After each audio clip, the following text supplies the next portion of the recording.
Let's look at exponential functions. And the very first thing is let's look at the definition of an exponential function.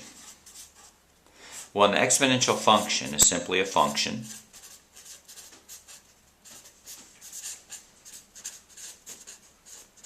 which can be written f of x is equal to a times b to the x, where a and b are constants, and they're also real numbers. Also, for it to be an exponential function, b needs to be positive and not equal to 1. If it was equal to 1, it would simply be a line. In this case, we call b the base, and a is the initial value.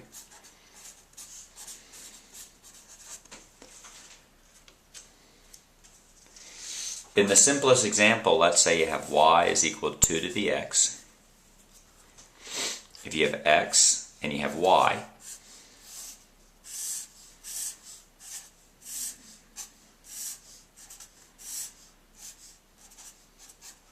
so 2 to the 0 would be 1, 2 to the 1 would be 2, 2 raised to the power of 2 would be 4, 2 to the 3 would be 8, 2 to the 4 would be 2, 4, 8, 16.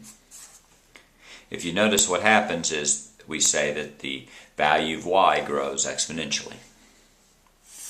You can also go backwards, minus 1, minus 3, and let's say minus 5. 2 to the minus 1, 2 to the minus 1 is simply 1 over 2, so that's 1/2.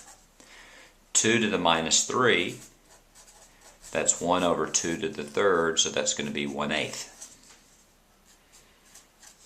And 2 to the minus 5 is 1 over 2 to the fifth. 2 to the fifth is 32, so that's 1 over 32. We'll do graphing in a minute, but generally you have a graph that looks like this, and we see that as when x is positive and increases, y grows exponentially.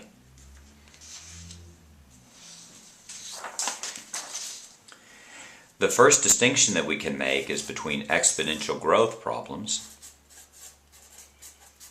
and exponential decay.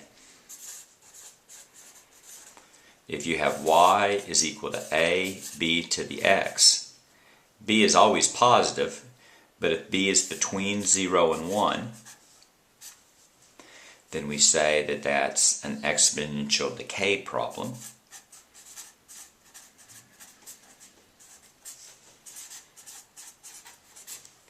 And if b is greater than 1, we say that's an exponential growth.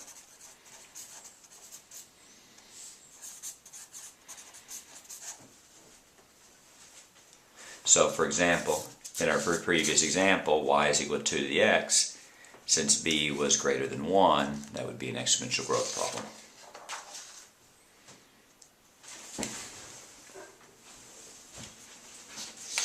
And the next question we want to be able to determine is it an exponential function or not? To determine if something's an exponential function, you simply need to know, does it follow the form y is equal to ab to the x, where a and b are real numbers and b is positive, and x is a variable. So let's do some examples. Which of the following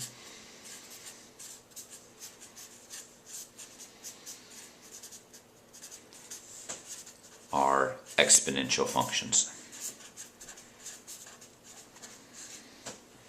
Let's see, y is equal to 2 to the x, y is equal to x to the third, y is equal to 10, 1.7 to the x, y is equal to 12, x, 3 plus 6. If you look at these, which ones are exponential functions? Well, this is an exponential function, and this one is an exponential function. Right, if you notice in both cases you have a base raised to a power, a base raised to the power. The base in this case is positive. Here we have y equals x cubed, which is a perfectly valid function, but it's not an exponential function. It's a cubic function, we call it. And the same thing here. Let's say you have y equals 12x cubed plus 6, not an exponential function. Let's look at another example or two here.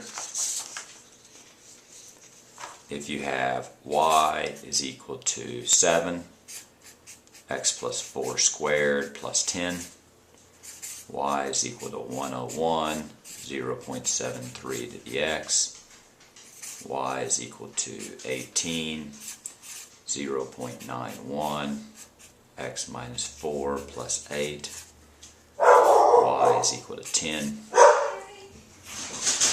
x plus 2 to the 5th minus 17. Which one of these are exponential functions? Well, let's think. This one, 101.73 to the x, that's an exponential function. And this one's an exponential function. This one is not, because here you have the base is variable. That's no. The base is a variable. And let's see this one. This one, the base is also a variable. That's also a no. So you need to be able to determine what's an exponential function, what is not, understand the definition of an exponential function, and determine if it's exponential growth or decay.